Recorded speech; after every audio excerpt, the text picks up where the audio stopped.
Like, I talk about class violence all the time, and like liberals are blind to that reality, but there's like the type of racial violence and ethnic violence that liberals cannot.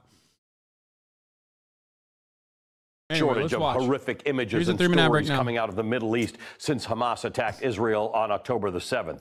1,400 people were killed in Israel that day, and almost 10,000 people in Gaza are believed to have been killed in Israel's subsequent invasion.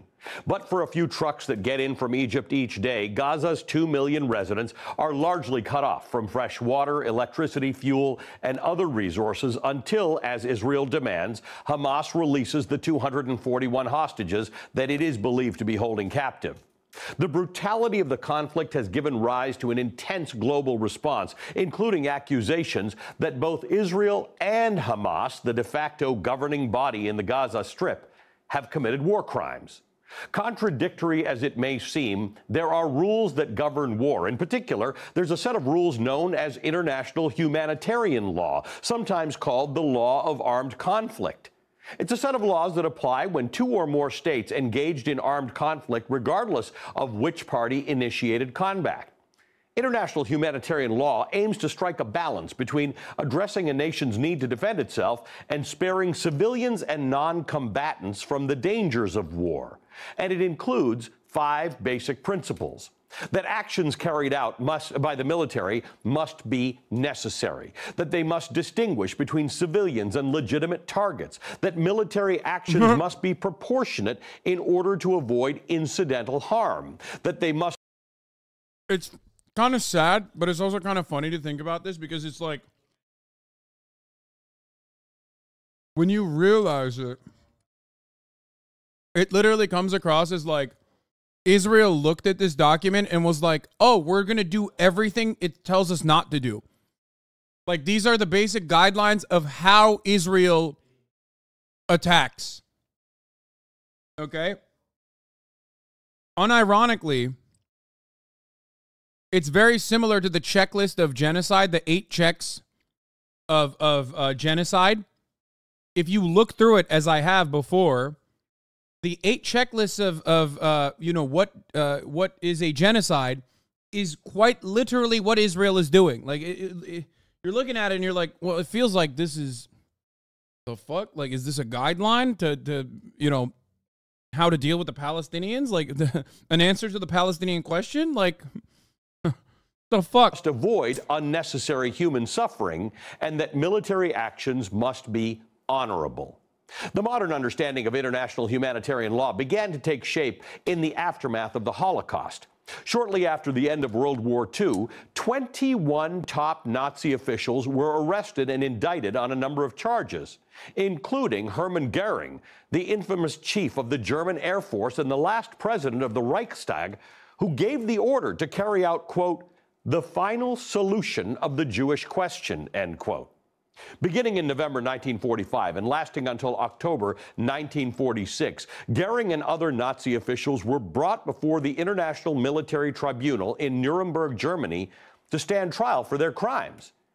In preparation for the prosecution, the International Law Commission of the United Nations drafted a set of guidelines that became known as the Nuremberg Principles, and it defined war crimes as, quote, violations of the laws or customs of war which include, but are not limited to, murder, ill treatment or deportation to slave labor or for any other purpose of a civilian population of or in occupied territory, murder or ill treatment of prisoners of war or of persons on the seas, killing of hostages, plunder of public or private property, wanton destruction of cities, towns, or villages, or devastation not justified by military necessity. The Nuremberg Principles were only the beginning. Over the following years, officials from around the world participated in a series of conferences with the goal of updating the Geneva Conventions. Ben Shapiro's like, fuck the Nuremberg Principles. Which are a set of laws that govern international relations in an effort to get the global community united on a set of principles. In 1949, a set of 4 conventions, which in this context means treaties, was unveiled. Those conventions form the core of international humanitarian law as we know it. They offer a framework for how countries are expected to treat civilians, non-combatants, the sick, the wounded, and prisoners of war during times of conflict. Literally, it's also meant to protect all non-military personnel, like medical professionals and humanitarian workers who may be working on the ground in battle zones. Another one for All Israel. 196 member states of the United Nations have ratified the 1949 version of the Geneva Conventions, including Israel. Amendments known as the additional protocols were added to the Geneva Conventions in 1977 in order to strengthen protections for civilians and victims of armed conflicts. But to this day, a number of countries, including the United States and Israel, have not adopted the additional protocols because of their objections to some of its provisions.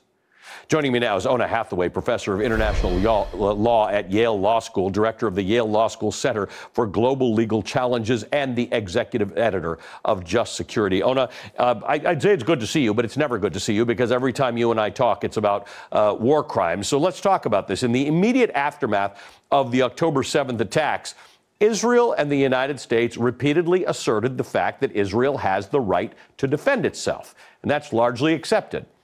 But what does international humanitarian law tell us about how militaries decide on what an appropriate response to an attack like October 7th is?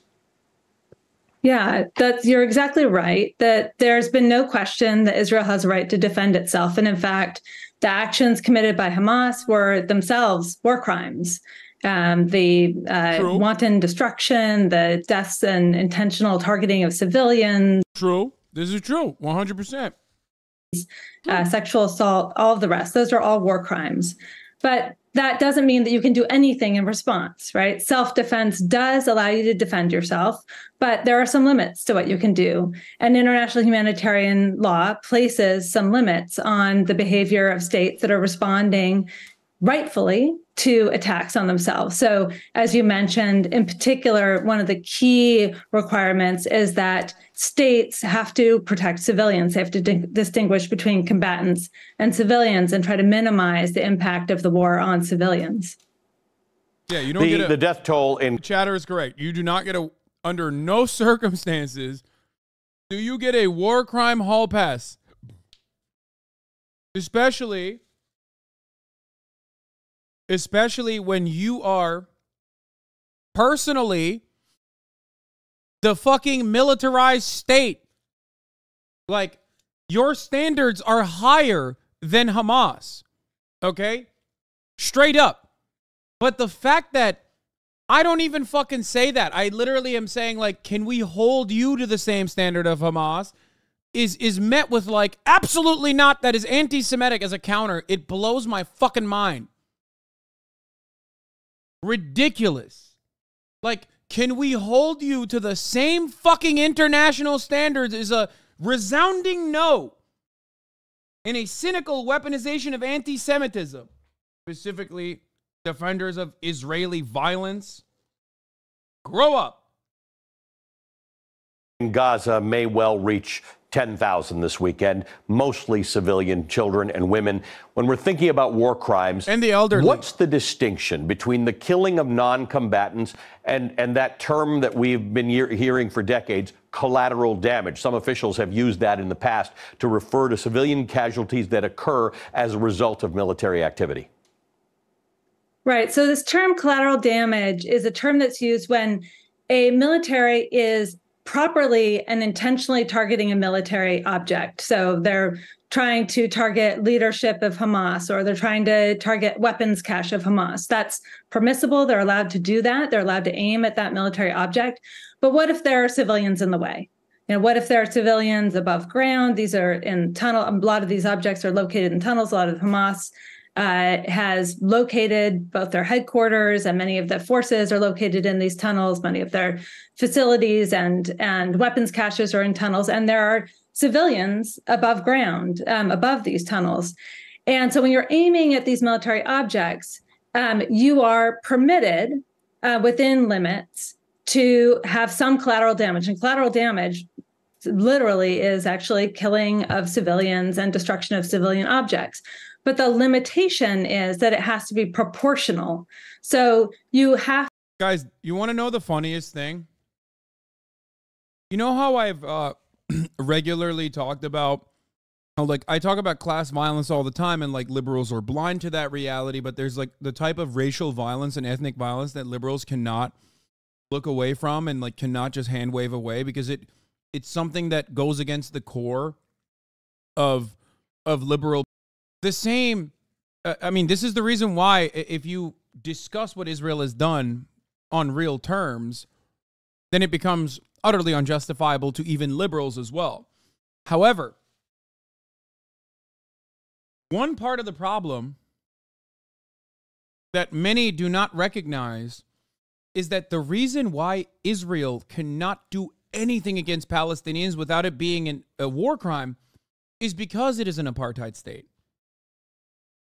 Like, you're not, like, going to a foreign country and blowing it up is completely, utterly unjustifiable and is a war crime. But in this circumstance, especially, you are occupying them. You control their lives. That's why it's doubly a fucking war crime. There is no way to deal with Hamas that is violent. There's no violent means of dealing with Hamas without doing ethnic cleansing and ethnic displacement.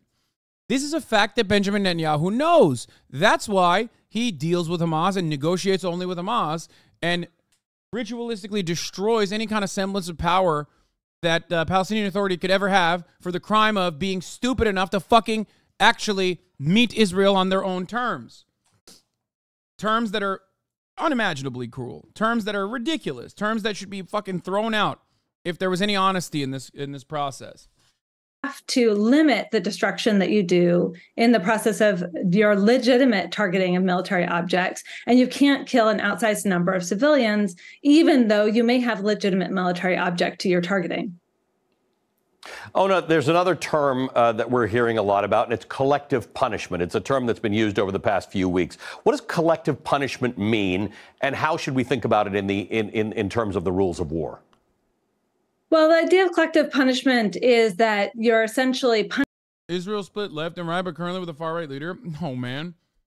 The Israeli center and the Israeli right are literally... Let me explain something to you. Israeli politics, from our understanding, from like a clueless liberal's perspective, literally is like straight up fucking Nazis. I will say that 100%, like Jewish Power Party, like open homophobes, like openly describing themselves as like fascist homophobes, like Smotrich, you know what I mean?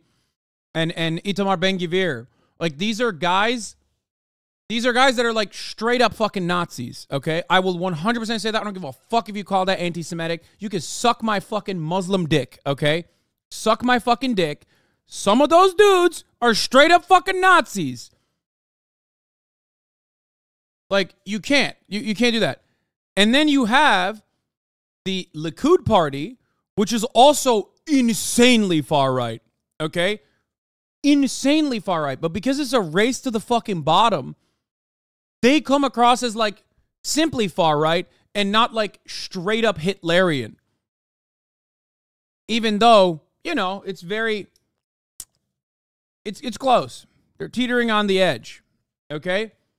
That's anti-Semitic, bro. Look up the Jewish Power Party. Look up Itamar Ben-Gvir's background. Look up the Kahanas movement. And then come back to me and tell me what is the difference? What is the difference there? Okay?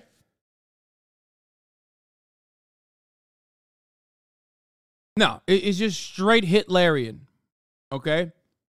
Straight motherfucking Hitlerian bullshit. Bro, it's so racist.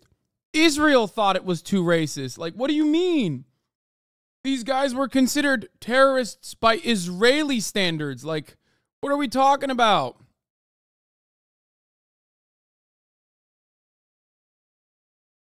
I mean, yeah, exactly. You can ask Ofer Kasif what the Israeli left looks like. It's marginal. It's tiny.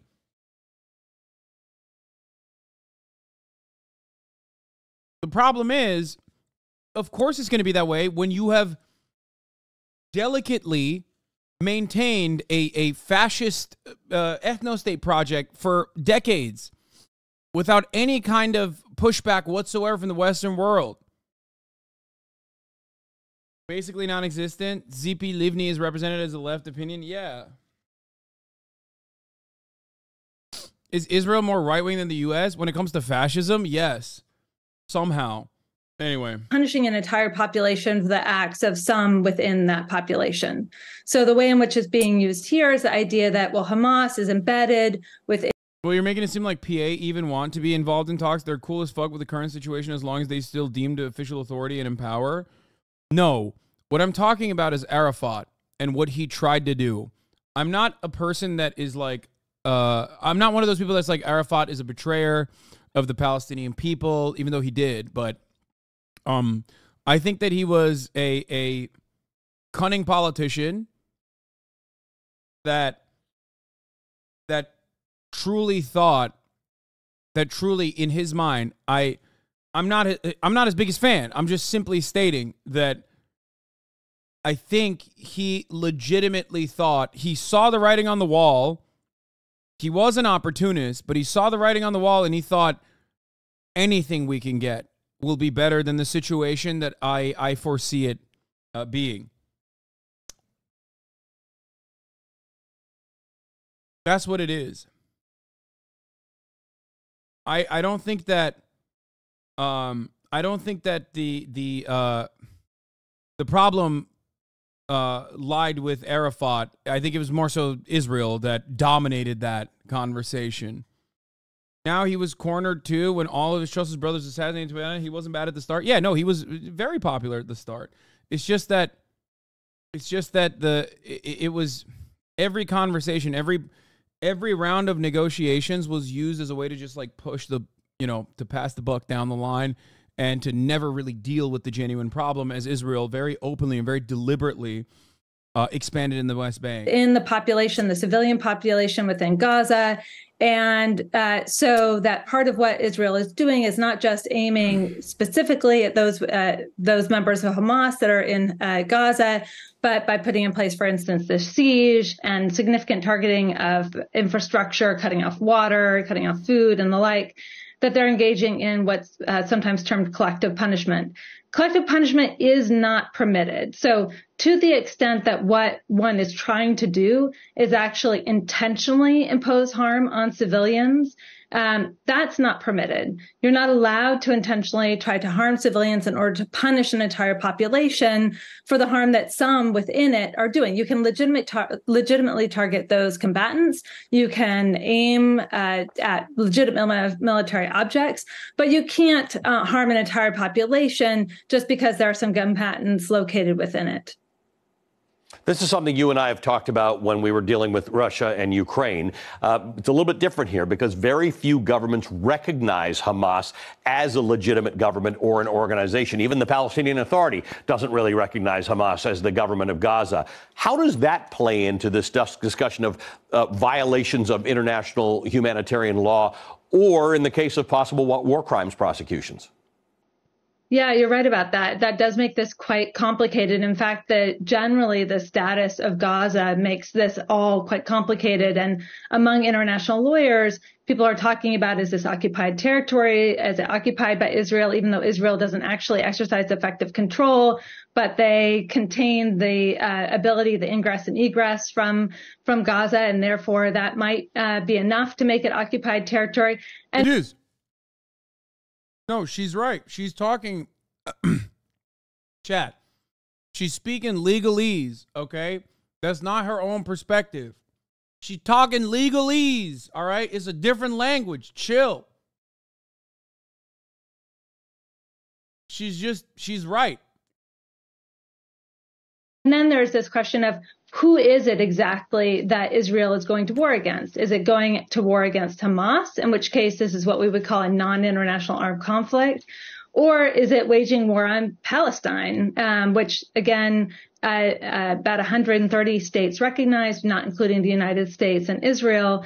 And so there's this question, is this an international armed conflict or is it just a non-international armed conflict? That makes some differences on the margins, I will say. You know, it does make some differences about exactly what the obligations are that Israel has towards the citizens in Gaza. God damn, bro. Twitter, come on. Suck my dick, It Twitter. doesn't change the bottom line. The bottom line is that even if it's a non-international armed God, I hate Elon Musk so much.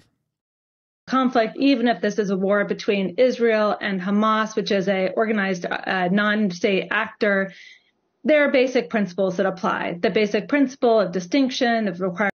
No, chatter, it's not my fucking internet. It's literally because it's a 13-minute video. And Twitter does not know how to compress video. Because it's a multi-billion dollar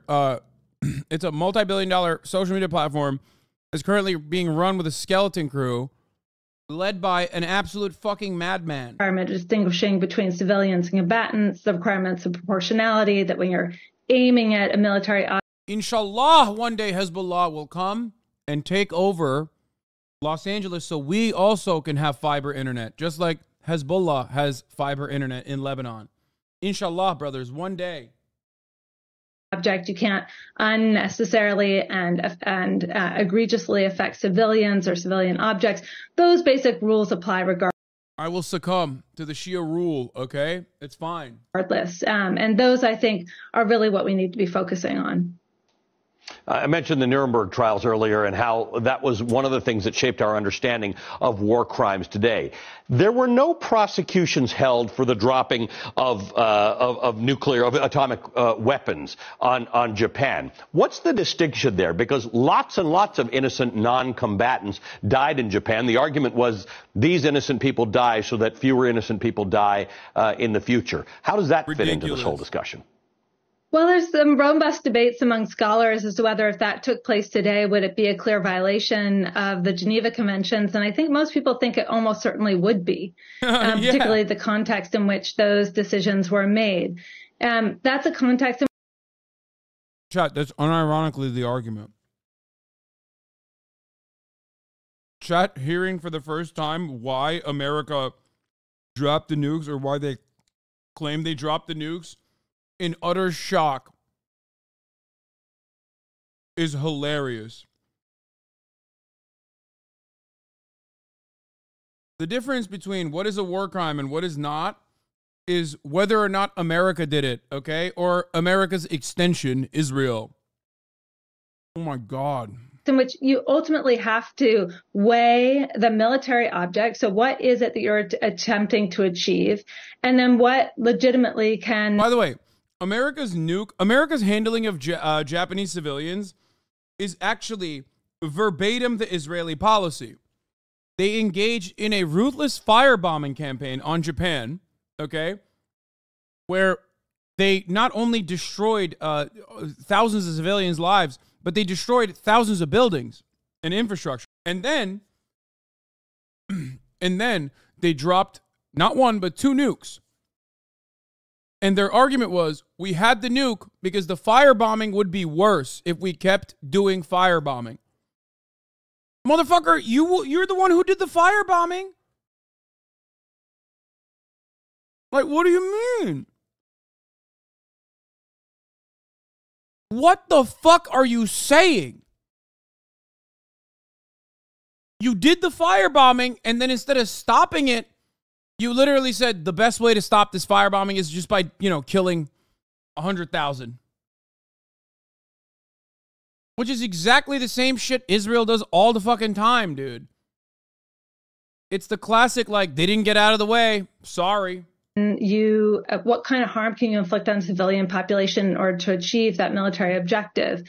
I think there's some parallels here in that Israel sees this as an existential threat. They see this war as really about their ability to exist and defend themselves. And that is why it appears they seem to be willing to accept much more significant civilian harm than typically would be the case in this kind of a conflict. They see the military object as their actual existence. Or Or, and hear me out on this,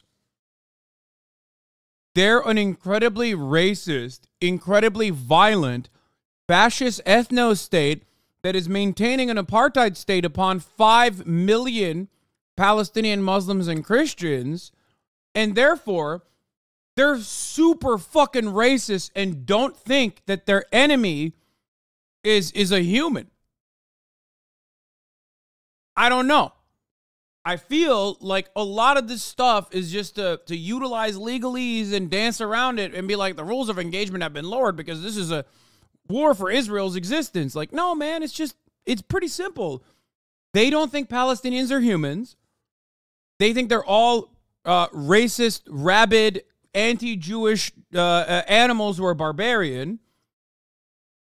And that's it. It's that simple. Because if you don't think that way, and by the way, I'm not talking about like every fucking Israeli person, okay? I mean, there's like 12 Israeli people who don't think that way, okay? I promise. Okay?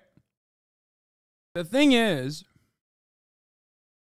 yeah, they're all in here right now. Shouts out to my Israeli leftists that are in the chat. I love you all 12 of you. You know, you guys are fucking doing the damn thing, all right?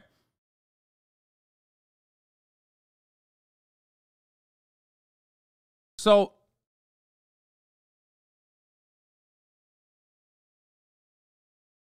the point is, you can't keep maintaining an apartheid state without constantly telling the population, the in-group, that those who are in the out-group deserve to be there. How do you do that? By being insanely racist. Okay? That's how it fucking works. You have to be insanely racist. Otherwise, everyone's going to be like, wait, hold up. What do you mean? It's kind of fucked up. These guys have different roads? What? Wait, what? Different license plates? They got to wait at checkpoints? What's going on?